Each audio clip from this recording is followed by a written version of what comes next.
Kui lasete magneti vasktorusse kukkuda, tundub, et sellele mõjub vastupanujõud. Hoolimata sellest, et vask ei ole magnetiline. Selle põhjustavad magnetid, mis tekitavad vasjes elektrivoolu, mida nimetatakse pöörisvooludeks. Ja need pöörisvoolud tekitavad vasest magnetvälja, mis töötab püsimagnetile vastu. Peaaegu nagu nähtamatu kontaktivaba hõõrdejõud magneti ja vase vahel. Nüüd on mul plaan kasutada metallketast ja ketast, mis on täis üksteisele väga lähedale paigutatud magneteid, et potentsiaalselt luua mingisugune magnetiline sidur, et asendada jalgratta käigukasti süsteemi. Alustasin 2 ketta lõikamisega oma CNC-freesil, ühe alumiiniumist ja teise vasest. Põhjus on selles, et ma ei ole kindel, milline materjal on selle rakenduse jaoks parim. Minu intuitsioon ütleks, et vask, kuna see on palju juhtivam või alumiinium, kuid kui küsida Google'ilt, väidab see, et parim on alumiinium ja toob selle kinnituseks ka teadusartikli. Siiski kasutab enamik Foucault vooludemonstratsioone vasktoru, kuid võib-olla on see sellepärast, et vasktorusid on lihtsam hankida sanitaartehnika poodidest. Hiljutises videos, mille laadis üles Veritasium maailma tugevaimast magnetist, laseb ta tugevas magnetväljas korraga kukkuda vask- ja alumiiniumlehe. Ja tundub, et alumiiniumleht kukub palju aeglasemalt, mis viitab suuremale takistusjõule. Nii et ma printisin selle Telje 3D printeriga katse jaoks, et kettad saaksid vabalt pöörleda. Siis saan ma paigaldada kettale mõlemale poole magnetid nii, et need kettaga kokku ei puutu. Seejärel saan ma riputada raskuse nööri abil, et rakendada kettale pidevat pöördemomenti, mis peaks andma usaldusväärse viisi magnetite tekitatud takistuse mõõtmiseks. Võrdluseks, siin on laskumiskiirus magnetitega ja ilma magnetiteta. Põhjus, miks test ilma magnetiteta on siiski aeglasem kui vabalangemine, on see, et kettal on inerts, millest tuleb üle saada. Aga kuidas võrreldakse alumiiniumi ja vaske? Vask pakub selgelt parimat pidurdusjõudu, sest ketas pöörleb 38% aeglasemalt kui alumiiniumist ketas, mis on loogiline, kuna vask on umbes 54% elektrijuhtivam kui alumiinium. Aga põhjus, miks vaskplaat langes Veritasiumi videos kiiremini, on tõenäoliselt see, et vask kaalub üle 3 korra rohkem kui alumiinium. Nii et kuigi takistusjõud magnetväljas võib olla veidi tugevam, moonutab plaadi kaal tulemusi. Tegelikult, isegi kui ma teen oma katse täiesti ilma magnetiteta, võidab vask ikkagi tänu raskema ketta suuremale inertsile. Seetõttu mõõdan ma ketta pöörlemiskiirust ainult laskumise lõpus, kui ketas on kiirendamise lõpetanud ja pöörleb ühtlase kiirusega. Ja on selge, et nende materjalidega, mis mul kasutada on vask kindlasti võitja, vähemalt pidurdusvõime poolest. Sest kui vask maksab peaaegu 6 korda rohkem ja kaalub 3 korda rohkem, siis võib-olla oleks alumiinium mõnes teises rakenduses parem valik. Järgmine tegur, mida arvestada, on magneti orientatsioon. Selles esimeses katses on kõik magnetid paigaldatud nii, et nende poolused on joondatud, ehk siis põhjapoolus on suunatud kaamera poole. Aga mis juhtub, kui ma keeran ühe magnetite komplekti ümber, nii et meil oleks põhja-lõuna-põhja konfiguratsioon? See aeglustab ketast veelgi, sest pöörisvoolud vaskketas tekivad magnetvälja muutumise tõttu. Kui magnetväli muutub tänu ümber pööratud magnetitele, tekivad vaskketas tugevamad pöörisvoolud ja seetõttu ka suurem takistus. Järgmisena tahtsin ma katsetada neid väiksemaid kuubikmagneteid, sest neid saab ketta ümbermõõdule tihedamalt paigutada. Ja need tekitavad nii palju takistust, et ma arvan, et peame raskust suurendama. Proovisin ka kuubikmagneteid malelaua mustris, kuid see tundus töötavat halvemini. Kuna olen kasutanud magneteid, mis mul vanadest projektidest üle olid, pean selle seadistuse jaoks leidma uued magnetid. Parim variant, mille internetist leidsin, olid need 10 mm kuubikmagnetid, mis peaksid ületama varasemaid 8 mm magneteid. Nii et ma tellisin neid 200 tükki. Kuid kui need testseadmele paigaldasin, töötasid need väga sarnaselt väiksematele magnetitele, hoolimata sellest, et nende maht oli 200% suurem. See pani mind mõtlema, et nende magnetite kvaliteet võib selle testi tulemusi mõjutada. Pärast kiiret Google'i otsingut selgus, et neid neotüümmagneteid on palju erinevaid kvaliteediklassi ja need tunduvad olevat madalama klassi omad. Seega otsisin usaldusväärset N52 klassi magnetite müüjat, mis tunduvad olevat kõige tugevamad.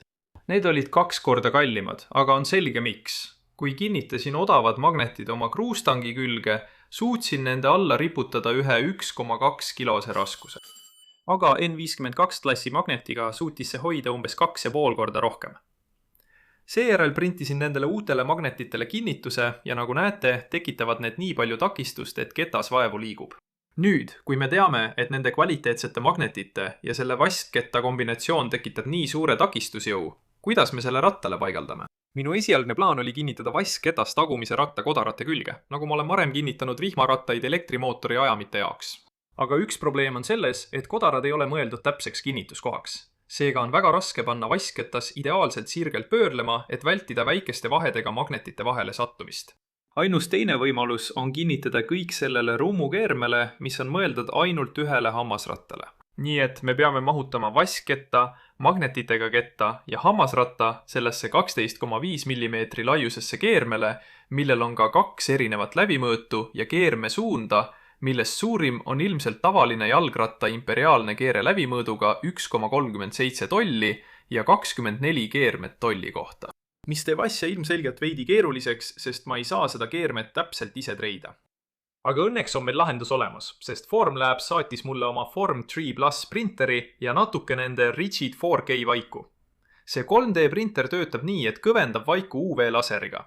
Ja see võimaldab palju täpsemaid ja loodetavasti ka tugevamaid detaile kui minu teised 3D printerid. Kui printimine on lõpetatud, tuleb detail puhastada isopropüülalkoholis ja seejärel viia läbi lõplik UV kõvendamine, et osa oleks võimalikult tugev. Seejärel murra lihtsalt tugistruktuur ära ja meil ongi olemas kinnitus vaskketta jaoks, millel on juba rummukeere sisse prinditud. Kui see rummu külge keerata, on selgelt näha, et see tagab palju sirgema kinnituse, aga küsimus on, kas see on piisavalt tugev? Noh, ma tean, kuidas me selle teada saame, sest ma printisin samast vaigust ka selle tagumise hammasratta, et näha, kas see suudab taluda ketist tulevat pöördemomenti ilma, et õhukesed keermed, mis selle rummu külge kinnitavad, maha jookseksid.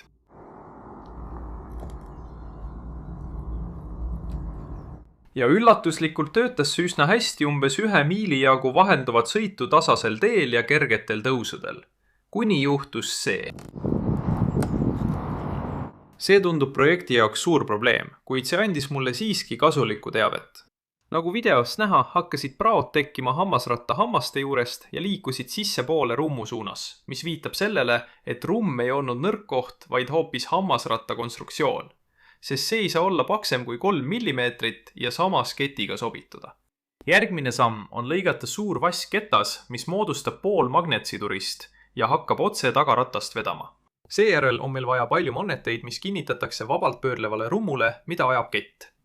Aga kui palju magneteid meil tegelikult vaja on?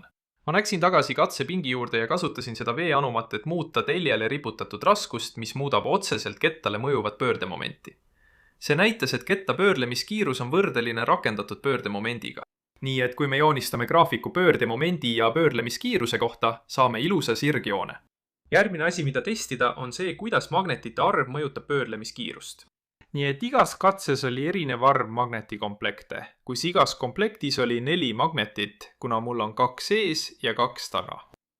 Ja see tulemus ei olnud lineaarne, nii et magnetite arvu suurendamine ei vähendanud pöörlemiskiirust proportsionaalselt. Aga esimesest katsest teame, et kaal on otseselt seotud pöörlemiskiirusega, nii et me saame tegelikult arvutada vajalikku kaalu, et iga magnetikomplekti puhul saavutada 100 pööret minutis.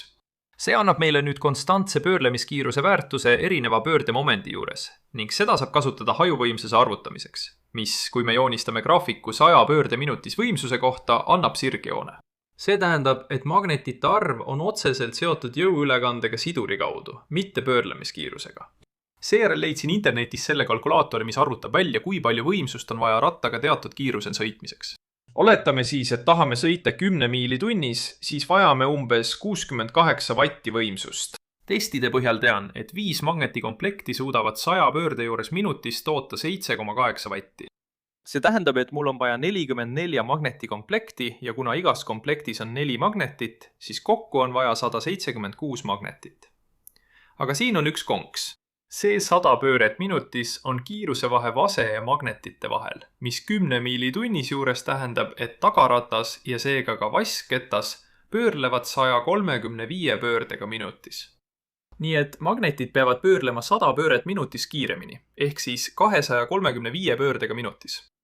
See võib tunduda palju, aga tegelikult tänu selle ratta hammasrataste suhtele pean ma väntama ainult umbes 84 pöördega minutis, et hoida seda kiiruse vahet, mis on kindlasti saavutatav. Siis sain aru, et neid magneteid on odavam osta 100 kaupa, nii et tellisin igaks juhuks 200. See tundus nende laoseisu tühjendavat.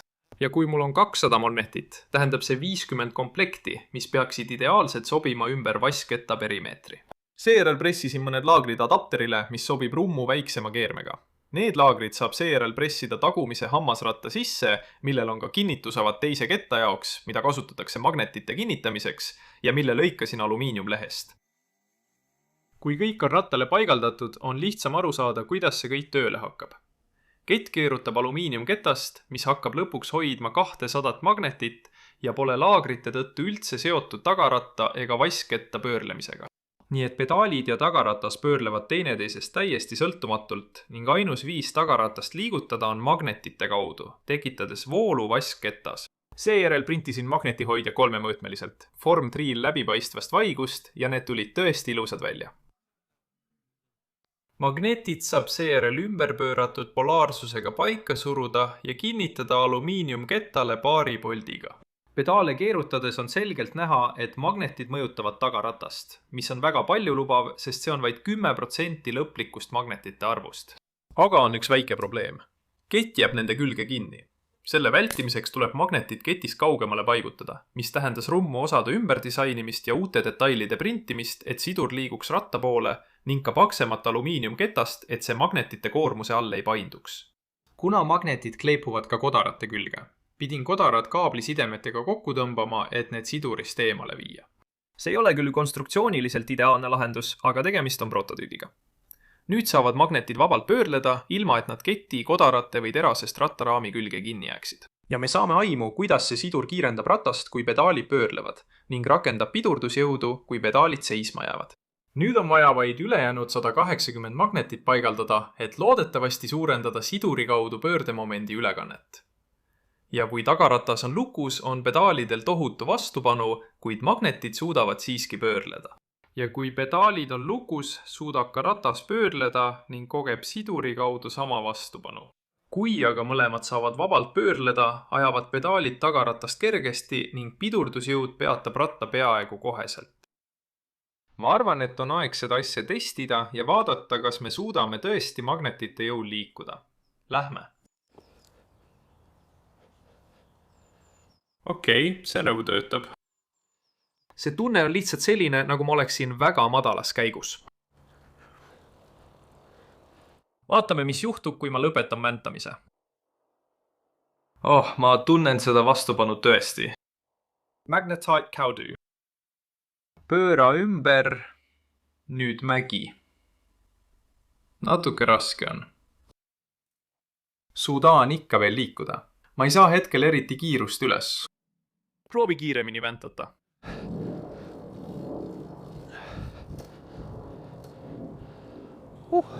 Õige. Ma mõtlen, see töötab. Ma arvan, et ma pean võib-olla keti pinget reguleerima, sest tundub, et see jääb magnetite külge kinni ja hakkab siis hammasratta pealt maha hüppama. Nii et pingutame seda veidi.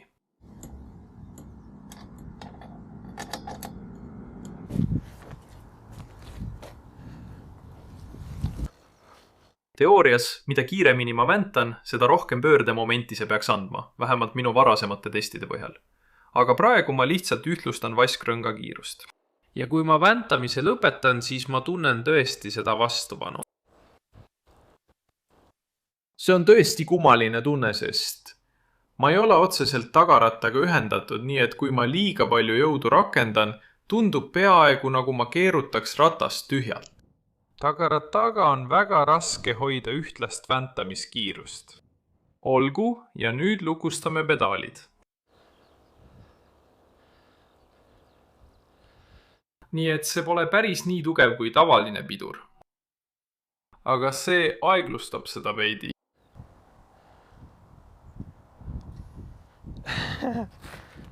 Pole paha. Ma arvan, et meil on vaja ette suuremat hammasratast, et suurendada ülekande arvu. Põhjus, miks tundub, et see on madalas käigus, on magnetite ja vase pöörlemiskiiruse erinevus. Sest pöörisvoolude tekitamiseks peavad magnetid alati liikuma kiiremini kui vask. Seetõttu, et saavutada suuremat kiirust, pean ma reguleerima hammasrataste suhet, et magnetid pöörleksid kiiremini. Nii et ma eemaldasin originaalse 45 hambalise hammasratta ja valmistasin ise 68 hambalise hammasratta, mis peaks suhet märkimisväärselt suurendama.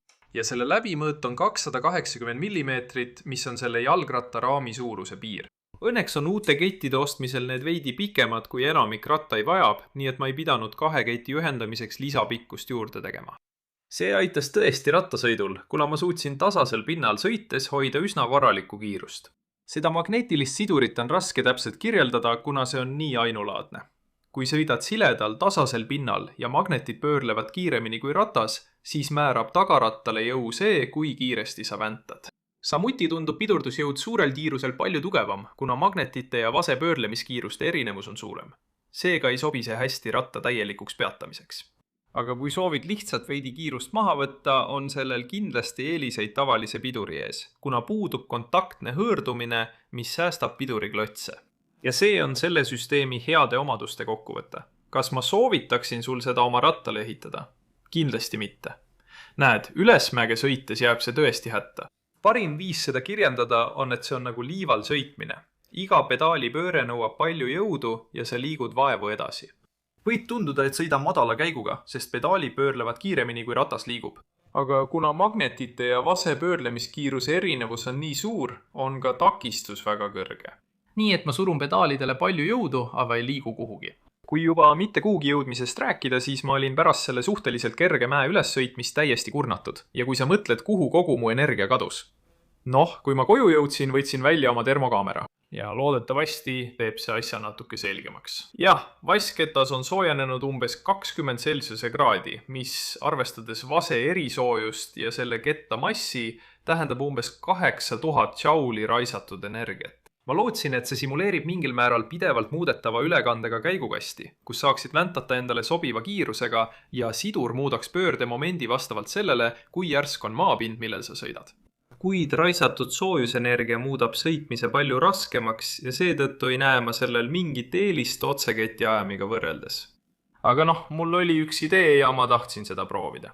Mis sai võimalikuks tänu OnShape'ile, mis on professionaalse tasemega arvutipõhine projekteerimise tootmisandmete haldamise tööriist ettevõtetele. Ja tegelikult kasutab OnShape'i ka Formlabs, kes toodab Formlabsi vaiguprinterit.